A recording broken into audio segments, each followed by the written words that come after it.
One is born without wanting to, one dies without knowing. This phrase could encapsulate the absurdity of existence according to Carlo Michelstaedter, a thinker who challenged every certainty, exposing the illusions on which human life is built. His philosophy is an extreme journey into the hidden mechanisms of society, a fierce critique of the human condition and the fate of those who, believing they are truly living, are merely dragging themselves through an existence built on lies and self-deception. Reading his works is not just about approaching a philosopher, it means engaging in a relentless confrontation with a thought that never ceases to challenge, shaking every certainty. His words create an almost unsettling sense of closeness, making it natural to refer to him simply as Carlo, like a friend who, despite pushing you to your limits, cannot be ignored. In this video, we delve into his radical philosophy, exploring his most extreme ideas to understand his unflinching vision of life, society, and the modern human being. Let's start by saying that he was born on June 3rd, 1887, in Gorizia, which was then part of the Austro-Hungarian Empire, into a middle-class Jewish family. He was the youngest of 4 siblings. His older brothers and sisters were Gino, Elder, and Paula. Raised in a cultured and open-minded environment, young Carlo quickly displayed a brilliant intellect and an extraordinary sensitivity. However, despite belonging to the upper Jewish bourgeoisie, his family bore the weight of social expectations and conventions. His father, Alberto, director of the Gorizia branch of Assicurazioni Generali and a prominent figure in the city's cultural life, embodied the ideal of a man bound by social conventions. To Carlo, he represented the model of the rhetorical man, one who lives according to society's imposed rules without ever questioning them.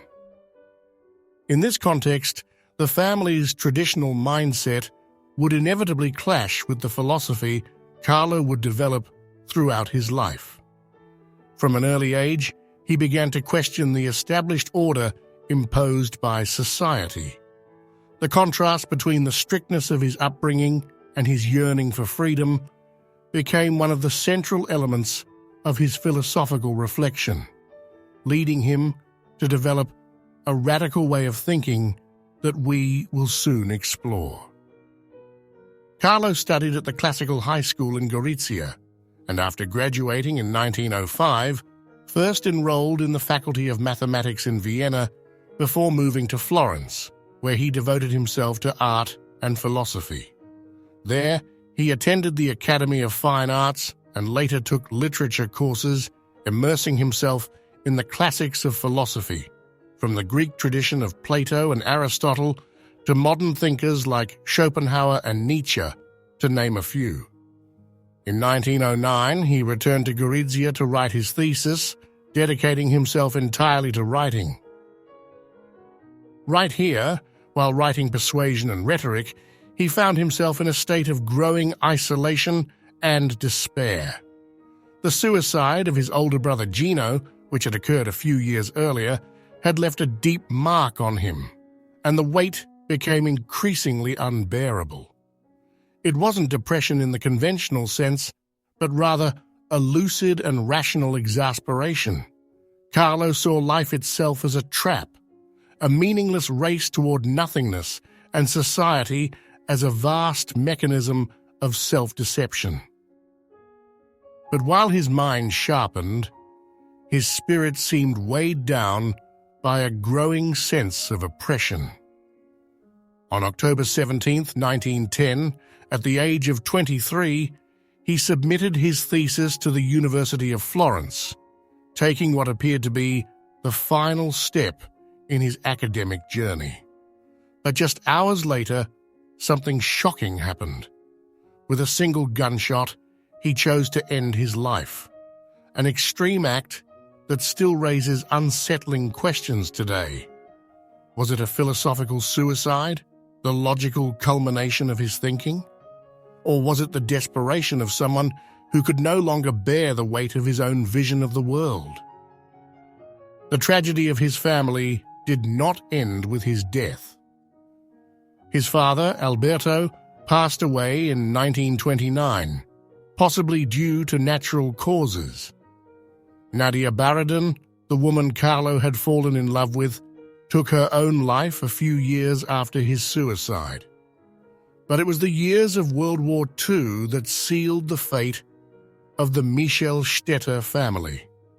In November 1943, his mother Emma, by then 89 years old, and his sister Elda were arrested by the Nazis and deported to concentration camps where they perished.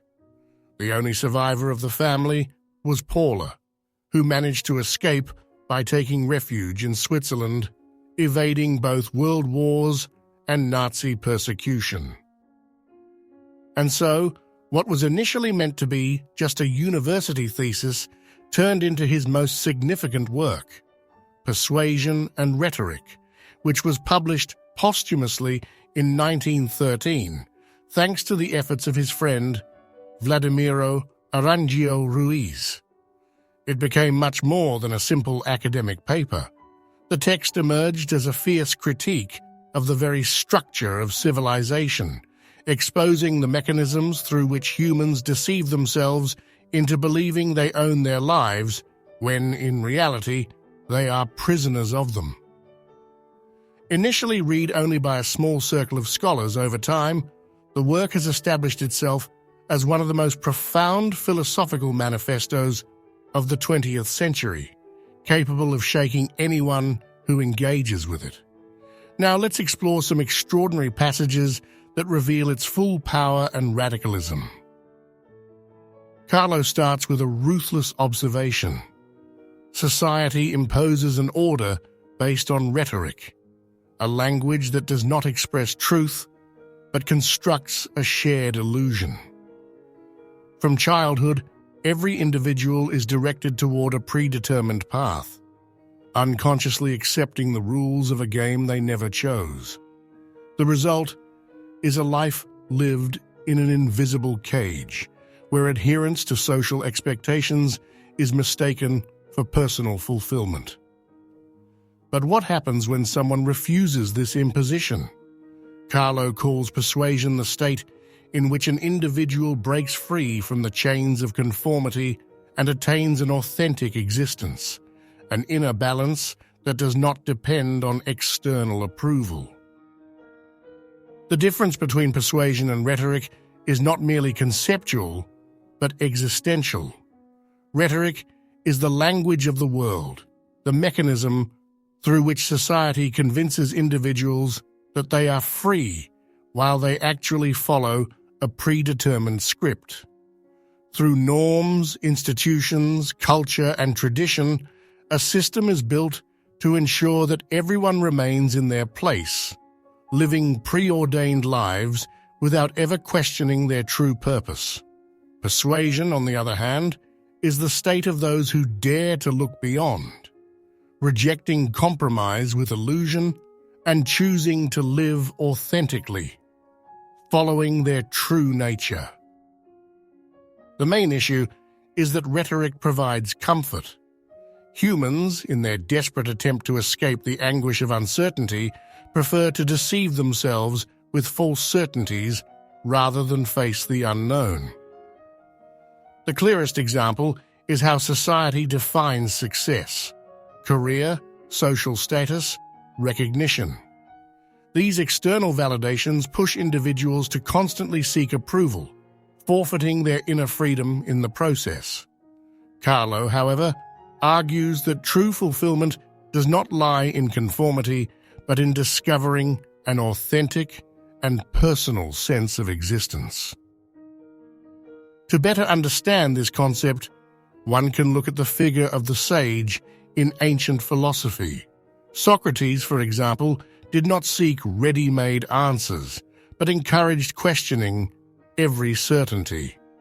His famous statement, "I know that I know nothing," is not merely an exercise in humility, but an invitation to reject blindly accepted truths.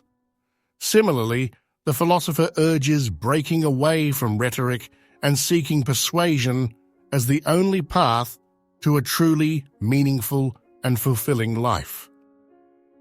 One of the most fascinating aspects of his thought is his critique of science and traditional philosophy. Both, in his view, fall into the trap of rhetoric. Science claims to be objective, yet it constructs models that oversimplify the complexity of human existence. Philosophy, on the other hand, risks getting lost in abstractions that distance it from real life. True knowledge, he argued, cannot be a mere accumulation of concepts, but must become a lived experience. In this sense, persuasion is not an abstract idea, but a way of being in the world. Today, more than ever, people are immersed in a constant flow of information, distracted by superficial goals and driven to conform to fleeting models of success. The risk is living without ever pausing to question what truly matters.